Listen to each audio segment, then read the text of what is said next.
तो यूपी के बस्ती में एक कार्यक्रम का आयोजन किया गया है। DYD सिंह जी के मूर्ति का अनावरण कार्यक्रम में शामिल हुए हैं मुख्यमंत्री योगी आदित्यनाथ। आपको सीधे ले चलते हैं। और सुप्रसिद्ध साहित्यकार डॉक्टर वेद प्रकाश पांडे जी, श्री नवनीत मिश्र जी,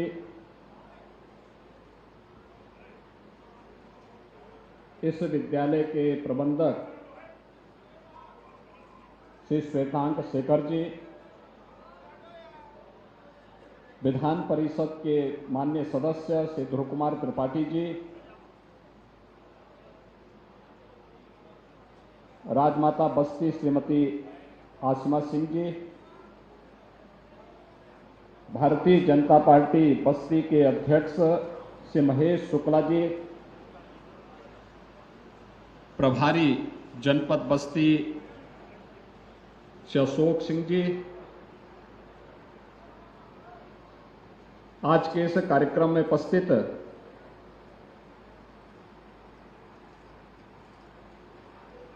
इस क्षेत्र के सभी उपस्थित भाइयों बहनों,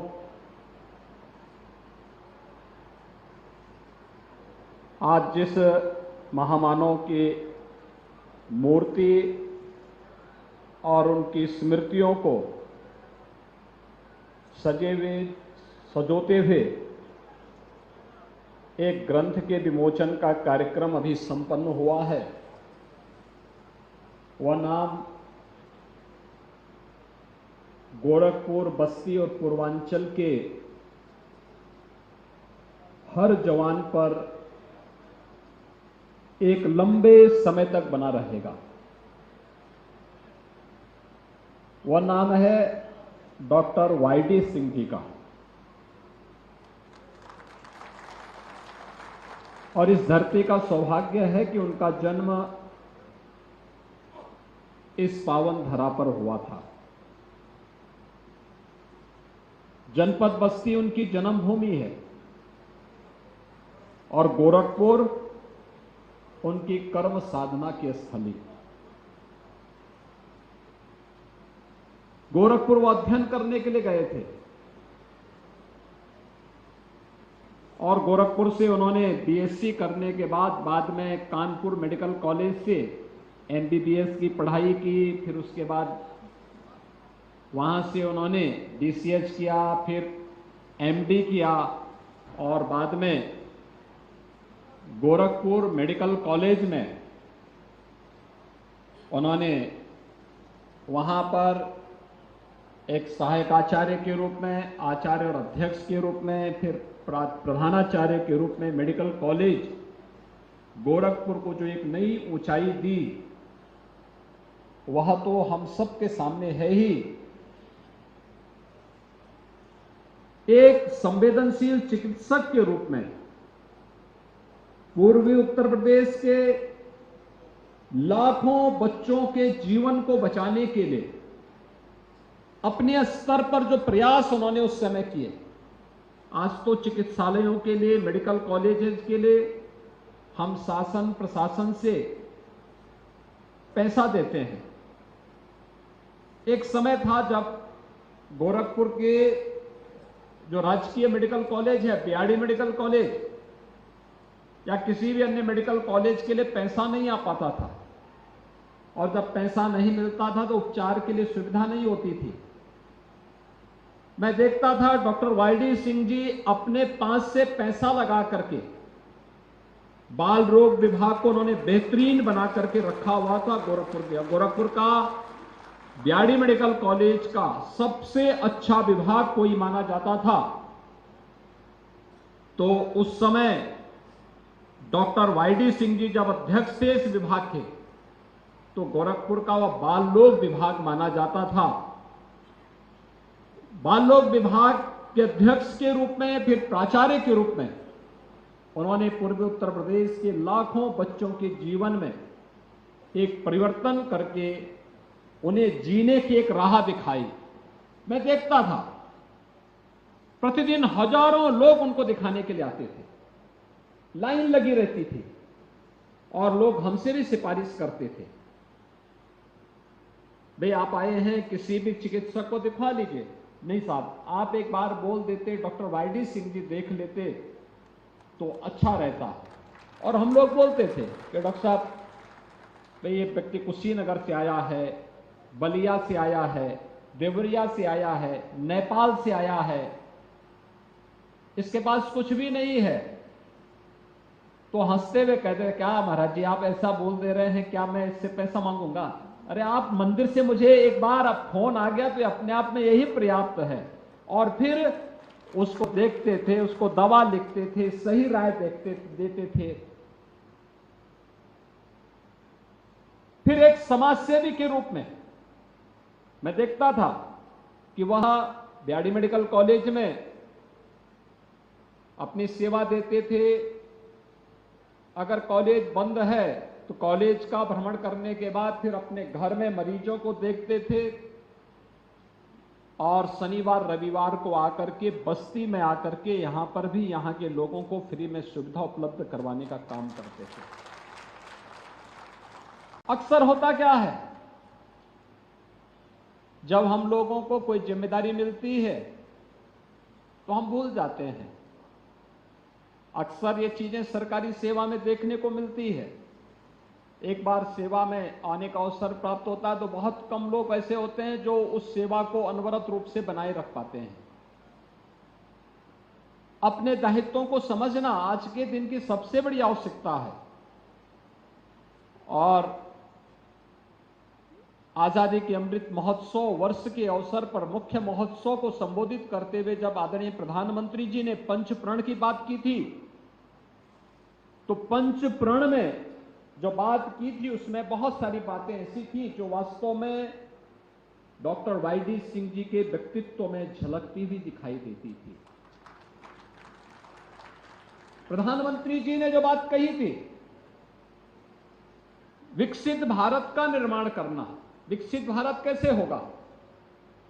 जब भारत का हर नागरिक ईमानदारी के साथ अपने कर्तव्यों का निर्वहन करे, अपने दायित्वों को समझे। जिसकी जहां जिम्मेदारी है वह व्यक्ति अगर अपना कार्य करना लग जाएगा, एक संकल्प ले लेगा कि मुझे एक विकसित भारत का निर्माण करना है, तो कोई दिक्कत नहीं आएगी। फिर संकल्प में एक शक्ति होती है। आप पूजा करते हैं, पूजा के पहले संकल्प हमारा पुरोहित हमसे करवाता है।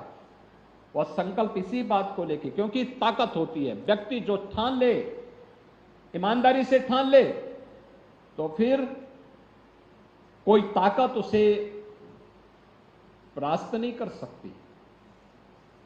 और विकसित भारत के निर्माण का सपना हर भारतीय का होना चाहिए, हम सब नागरिकों का होना चाहिए।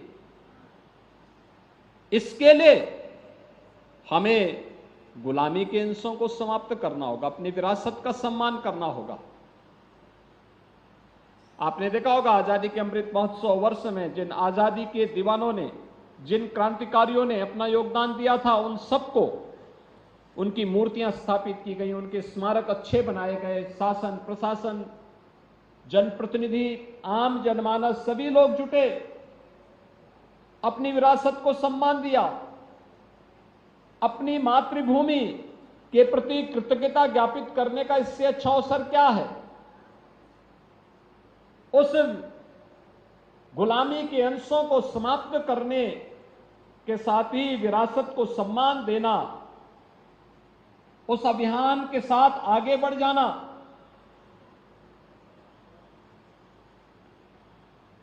एकता और एकात्मता, बिना भेदभाव के अगर हम काम करने लग जाएं, आपने देखा होगा सरकार की योजनाएं बिना भेदभाव के सबको मिलती हैं।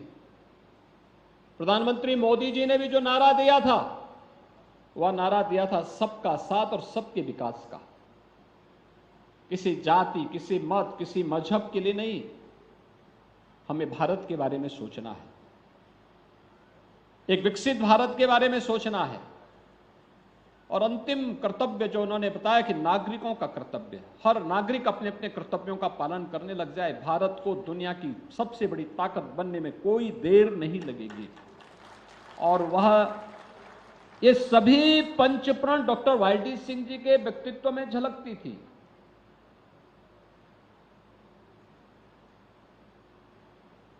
उन्होंने गोरखपुर के बीआरडी मेडिकल कॉलेज में रह करके अपने विभाग को एक नई ऊंचाइयों तक को पहुंचाने में योगदान किया।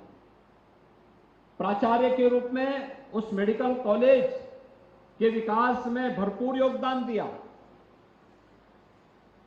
एक संवेदनशील चिकित्सक के रूप में पूर्वी उत्तर प्रदेश के नौनिहालों के जीवन को बचाने के लिए उस समय जब इंसेफ्लाइटिस जैसी बीमारियां थी, उस समय उन्होंने पूरी ताकत के साथ इस बीमारी का मुकाबला करने के लिए, यहां के बच्चों को बचाने के लिए अपनी पूरी ताकत के साथ अपना योगदान दिया। अपनी विरासत का सम्मान देने के लिए अपनी मातृभूमि में आकर के यहां के बच्चों को प्रति सप्ताह आकर के बैठते थे और बच्चों को फ्री में उपचार कराते थे। बस्ती वासियों को उपचार कराने के लिए गोरखपुर न जाना पड़े, इसके लिए वे स्वयं शनिवार रविवार को आकर के यहां स्वयं अपनी ओपीडी चलाते थे और विकास की योजना के साथ जब वहां से सेवानिवृत्त हुए तो स्नातक प्रतिनिधि के रूप में उत्तर प्रदेश विधान परिषद के माध्यम से उत्तर प्रदेश के विकास के लिए भी उन्होंने आवाज उठाई। लगातार कार्य करते रहे, एक समाजसेवी के रूप में कार्य करते रहे। लगातार इतनी संस्था, इतना बड़ा चिकित्सक, जिस समय डॉक्टर वाईडी सिंह जी काम करते थे, एक चिकित्सक के रूप में कार्य कर रहे थे बीआरडी मेडिकल कॉलेज के अंदर। निजी क्षेत्र में और सरकारी क्षेत्र में पूर्वी उत्तर प्रदेश में उतना बड़ा चिकित्सक कोई नहीं था, उतनी अच्छी प्रैक्टिस करने वाला कोई चिकित्सक नहीं था। लेकिन इस अहंकार से मुक्त, पूरी सहजता, शालीनता और किसी भी कार्य के साथ लगा लो, कहीं भी लगा लो, वह उसी प्रतिबद्धता के साथ उस कार्यक्रम के साथ जुड़ते थे, लगते थे, पूरी ईमानदारी के साथ अपने कार्यक्रमों को आगे बढ़ाने का कार्य भी करते थे। आज मुझे प्रसन्नता है कि आज जब इस एकेडमी में मुझे आकर के डॉक्टर साहब की प्रतिमा को विमोचन करने का अवसर प्राप्त हो रहा है। उनकी प्रतिमा की स्थापना का कार्यक्रम यहां संपन्न हुआ है और डॉक्टर वाईडी सिंह जी की स्मृति में, उनकी अविस्मरणीय स्मृतियों को इस ग्रंथ में रखने और इसे आम जन तक पहुंचाने का जो कार्य हुआ है, मैं इस अवसर पर सबसे पहले डॉक्टर वाईडी सिंह जी को उनकी स्मृतियों के लिए नमन करते हुए उन्हें विनम्र श्रद्धांजलि अर्पित करता हूं। वास्तव में ऐसे लोग अपने कार्यों से स्मरणीय बनते हैं, अपने कृतित्व से स्मरणीय इनका व्यक्तित्व बनता है और उन्होंने अपने जीवन में उस प्रकार के कार्य किए थे, हर एक क्षेत्र में किए थे। क्या शिक्षा के क्षेत्र में, क्या स्वास्थ्य के क्षेत्र में, क्या समाज सेवा के क्षेत्र में, क्या बागवानी के क्षेत्र में, क्या गोरक्षा के क्षेत्र में। जब 4 वर्ष पहले बाढ़ से पीड़ित इस क्षेत्र का दौरा करने के लिए मैं आया था, मुझे नहीं पता था कि डॉक्टर वाईडी सिंह जी यहां होंगे।